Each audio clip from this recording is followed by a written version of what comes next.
Haydi Rabbani. За что? За что? Отрыв же был. Yanyak судья. Отрыв бар idi mi?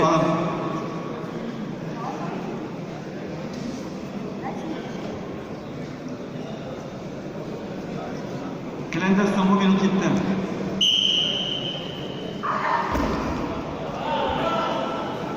Değerliyiz. Kürüşü üstünde olacağını onu beğenmek birinci alındı.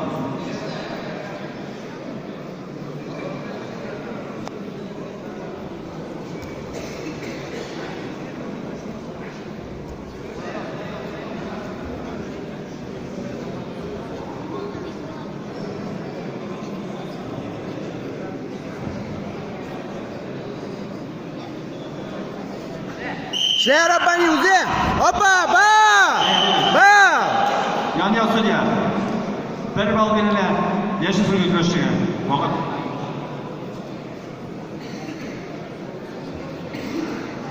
İsep 2-0 yaşı sürgülü kürüşü Nurgaliyev Rabbani faydasına.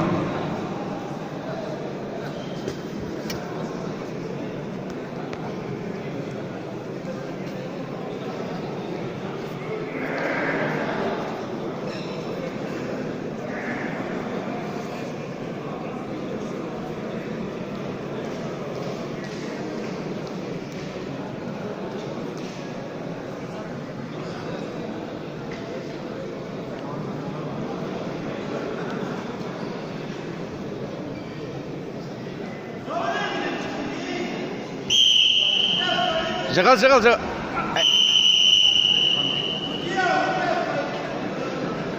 Hey, fresh.